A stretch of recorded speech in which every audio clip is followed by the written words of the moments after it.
população brasileira ela tende a ter mais mulheres que homens. Isso vai na casa dos 2,3% de mulheres a mais do que homens. Quando a gente vai para o adventismo, a diferença sobe para 10%. E o pico de brasileiros adventistas se encontram ali nas categorias entre 11 e 15 anos. Só que a gente vê o efeito contrário, rebote acontecendo a partir dos 16 até os 25 anos, onde existe o quê? Um afunilamento. Os adventistas não são entendidos como pessoas de alto poder aquisitivo.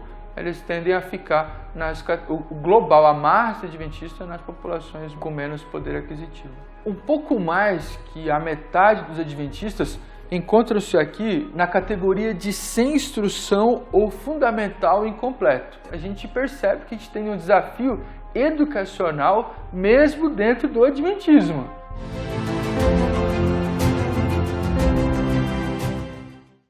Desde 2010, muita coisa mudou no panorama social brasileiro no que se refere à tecnologia e acesso à informação. De acordo com o censo, 1,5% dos adventistas não possuem acesso à energia elétrica. Por outro lado, 95,2% possuem pelo menos um televisor em casa.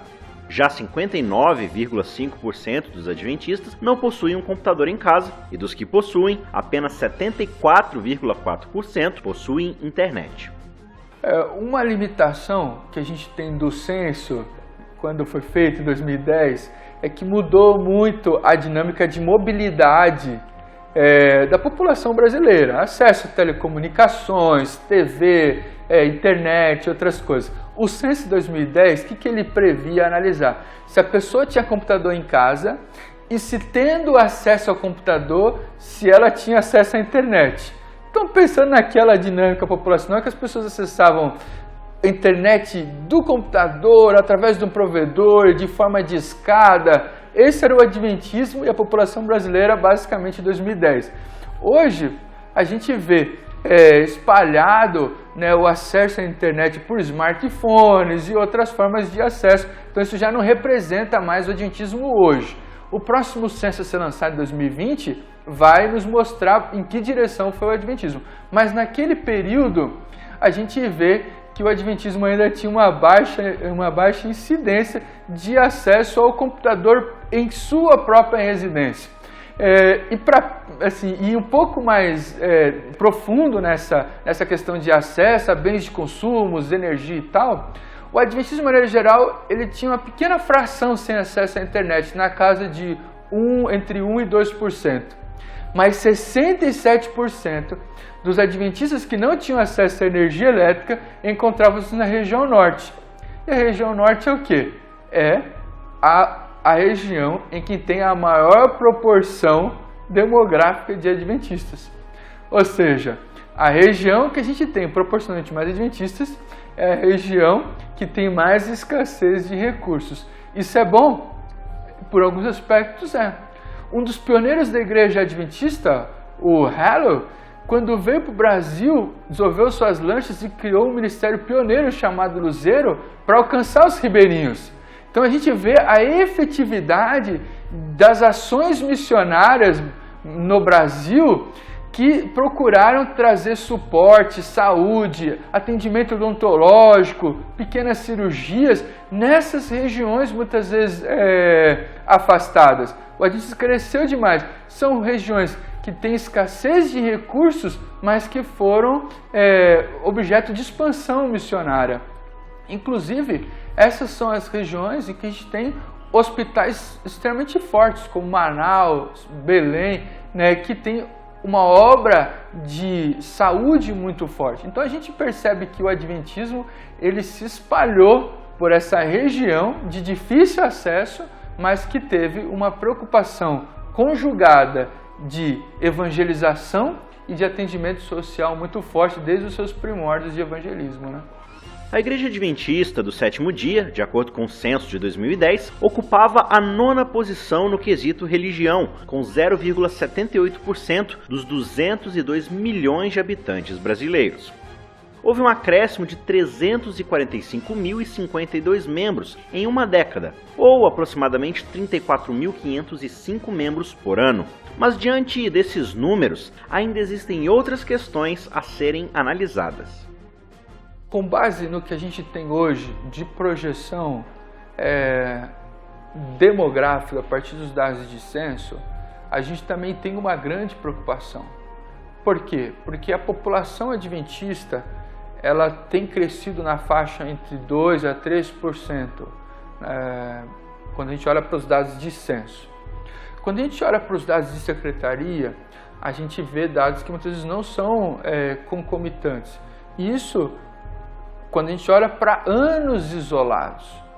Quando a gente olha para a faixa de crescimento do adventismo em decênios, após ajustes de secretaria, ajustes nos livros, a gente vê essa aproximação entre censo e secretaria. Qual é a grande preocupação que a gente encontra quando tem os dois métodos e é possível comparar? É que a gente percebe que a partir dos livros há o quê? Há uma entrada muito grande, mas hoje também é o quê? Há uma saída muito grande de adventistas, né, que se aderem pelo batismo, mas que de alguma forma são retirados dos livros de registros, que acabam saindo da igreja por N motivos. E esse desafio muitas vezes foi acampado, e isso nos últimos anos, numa discussão tanto quanto monitorar, a gente avalia o crescimento como uma taxa real de crescimento, levando em consideração entradas e saídas, a gente avalia por decênios, por períodos maiores, a gente se preocupa também agora com o discipulado. Então você vê que a igreja, de alguma forma, a partir dessas informações, entende que precisa também mudar parte das suas ênfases para que a pessoa não só encontre o Evangelho, mas permaneça no Evangelho, né? Permaneça impactado pelo Evangelho, engajado no Evangelho e engajado numa comunidade que tem a preocupação de expandir o Evangelho. Então, esse é o grande desafio quando a gente olha os dois dados de forma comparativamente. Como a gente não tem a preocupação administrativa de um lado, no dado demográfico, e a gente tem a preocupação administrativa no outro, olhando os dois, a gente tem que se preocupar o quê? Como realmente o adventismo se comporta ao longo do tempo. Não apenas em um ano, ou apenas num recorte específico, numa dada administração, num determinado período. E isso nos desafia a pensar agora na permanência do indivíduo. Talvez seja o grande desafio para os próximos decênios para o adventismo no Brasil. Diante do panorama de crescimento e mudança da população, é sempre necessário produzir uma leitura direcionada aos novos desafios sociais. Isso é relevante e importante para conseguir o crescimento necessário e o desenvolvimento da igreja enquanto corpo de membros, para que esta possa estar sempre motivada a continuar a missão e não se atrofiar dentro de suas próprias demandas.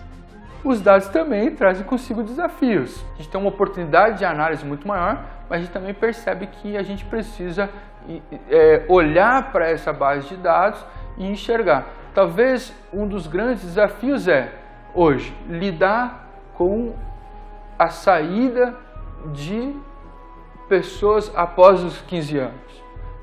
Como é que a gente realmente trabalha essa faixa etária?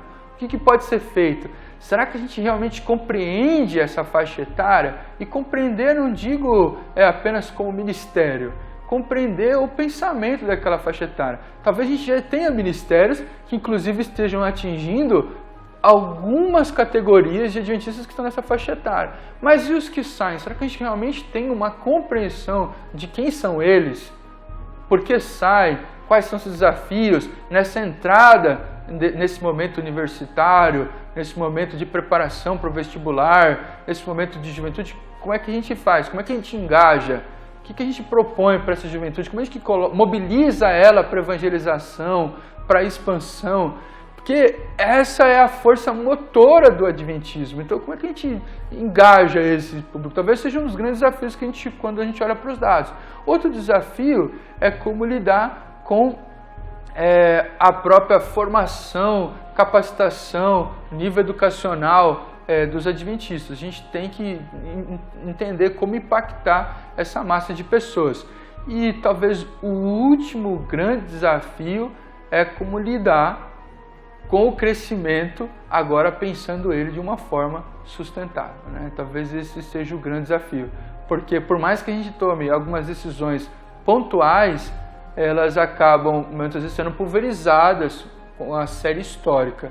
Então a gente precisa muitas vezes levar em consideração que nós vamos ser avaliados ou vamos ser entendidos a partir dos dados não por ações pontuais, mas nós vamos ser olhados através do que? Do passar do tempo. O que fizemos? O que não fizemos? Por que não fizemos se os dados mostravam que a gente precisava trabalhar ou aperfeiçoar certas linhas de trabalho que muitas vezes se tornam extremamente importantes para a sobrevivência do adventismo. A gente hoje enxerga que talvez esse seja o maior desafio. Como crescer, mas crescer de forma sustentável, ou como lidar com essa dinâmica de entrada e saída nesse momento. Os dados por si, eles ajudam, mas eles não resolvem os problemas. E agora talvez a gente tenha que avaliar quais são as iniciativas, quais são as ações, o que pode ser feito, que programas podem ser aprimorados, como o discipulado e outras iniciativas, para poder dar ao adventismo no Brasil um vigor ainda maior do que ele já possui hoje no seu universo de 1,5 milhão de adventistas, né? O censo de 2010 proporcionou à IASD uma reflexão acerca de seus rumos. Os números devem nos lembrar que a mão de Deus está sobre a igreja. Por outro lado, devem lembrar também que uma igreja grande, em termos numéricos, não necessariamente representa uma igreja espiritualmente contundente. Se o intenso labor for minimizado em prol da tentação de membros fáceis, nossa missão poderá se perder, correndo o risco de deixar de apresentar a mensagem bíblica. É preciso entender os vários desafios que nos cercam para dar à trombeta o sonido correto. A composição da religiosidade do brasileiro, ela remonta ao período da descoberta pelos europeus do nosso continente. Então nós tínhamos uma sociedade indígena aqui no Brasil e, obviamente, as relações sociais, as atividades dessas tribos indígenas, elas eram mediadas pela religiosidade, uma religião tradicional indígena. Quando os portugueses chegaram, depois do descobrimento, algumas décadas depois, foram enviados os primeiros jesuítas, o Padre Manuel da Nóbrega e José de Anchieta, para o início da catequização dos índios. Então, a gênese da religiosidade do brasileiro parte da religiosidade indígena, as religiões tradicionais, e o catolicismo europeu, que chega algumas décadas depois do descobrimento. Se formos observar, a composição principal da religião brasileira ainda é o catolicismo, a Igreja Católica Apostólica Romana. Mas ela tem algumas diferenças em relação ao catolicismo europeu. Ela passou por um processo que a gente chama de sincretismo, e ela foi incorporando valores tradicionais da religião indígena, que eram os habitantes prévios do continente. Então há uma assimilação de alguns desses valores. E depois, com todo aquele período em que o Brasil explorou a mão de obra trazida da África, então os escravos africanos foram trazidos para o Brasil também com a sua religiosidade, também com as suas práticas religiosas. Isso tudo foi construindo um sistema de sincretismo. O que nós temos no Brasil é um catolicismo popular. Então ele é diferente na sua prática e na fé do povo brasileiro da teologia católica oficial europeia. Essa é, em termos gerais, como se comporta a religião aqui no Brasil. Nos últimos anos, as últimas 3 décadas, os números do censo do IBGE apontam uma diminuição da afiliação ao catolicismo. Menos brasileiros se identificam como católicos nas pesquisas do censo. Crescendo muito nestas últimas 3 décadas os evangélicos. Então nós temos hoje uma composição da religião brasileira, a religiosidade do brasileiro, uma herança católica muito forte, praticamente todos os evangélicos ou foram, ou seus pais e antepassados foram católicos, e praticando esse catolicismo popular, que é um pouco diferente, recebendo influências da religião indígena e da religião africana. E nesses últimos anos, então, muitos têm se tornado evangélicos. Essa, em termos gerais, é a composição da religião no Brasil.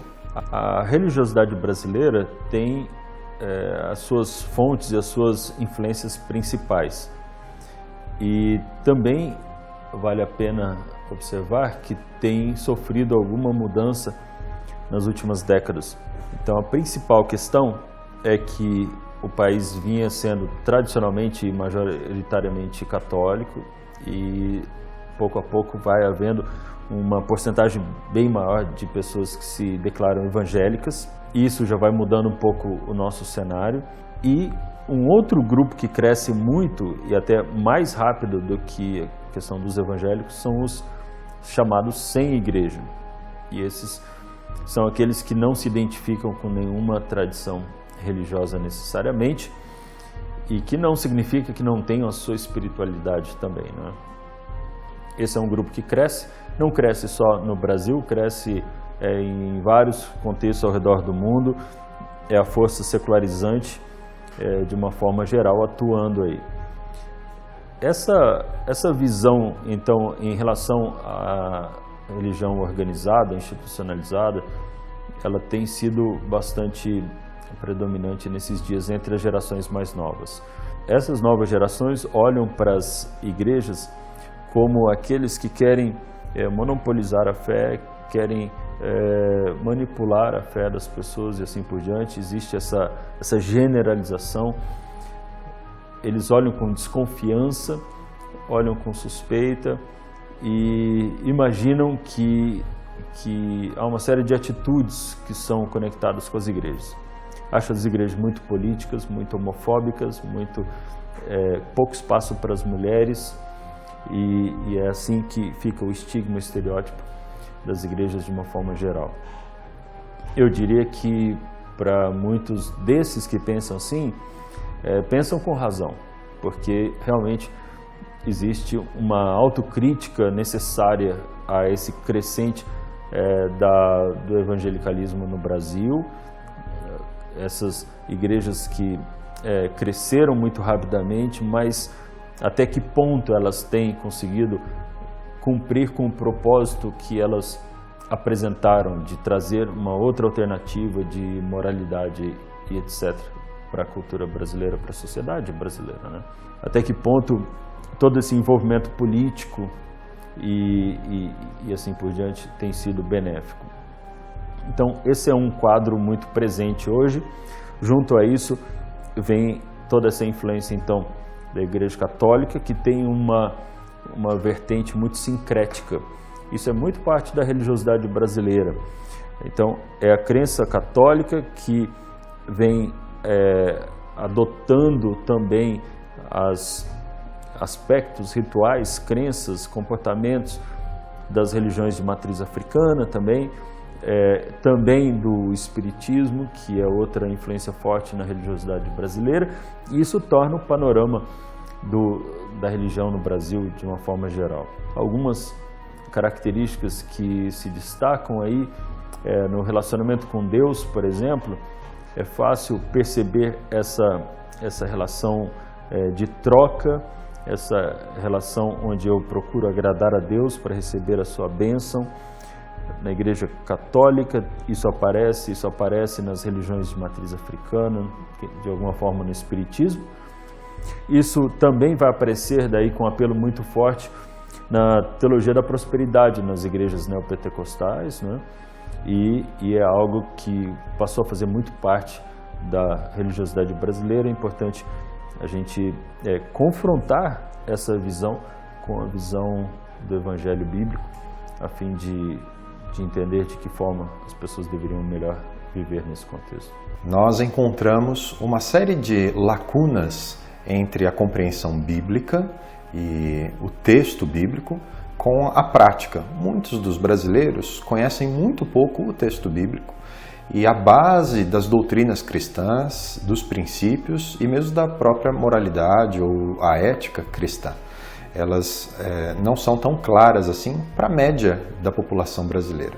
Então, em termos de desafios de evangelização no nosso país, nós temos que lançar as bases ou fazer um retorno às bases do cristianismo. É um retorno ao texto bíblico, a explicar a grande narrativa bíblica que vai de Gênesis ao Apocalipse, qual é a grande história que está sendo contada, quais são os grandes lances das ações de Deus na história humana, no relacionamento dele com o ser humano, o que é que está em jogo. Então esse tema que se inicia com a criação humana, a queda do homem, o resgate divino e a restauração de todas as coisas, esse panorama, né, essa metanarrativa cristã, ela precisa ser apresentada por completo. Apesar de formarmos um país cristão, na sua gênese depois do descobrimento, mas é um cristianismo que carece de muitos dos valores da revelação para a sua autocompreensão. Então, a média do povo brasileiro, eles estão em busca de compreender as razões da sua fé e eles gostariam muito de entrar em contato com estes assuntos. Por isso que a religião é um assunto que está sempre entre os brasileiros. O povo é um povo muito religioso, né?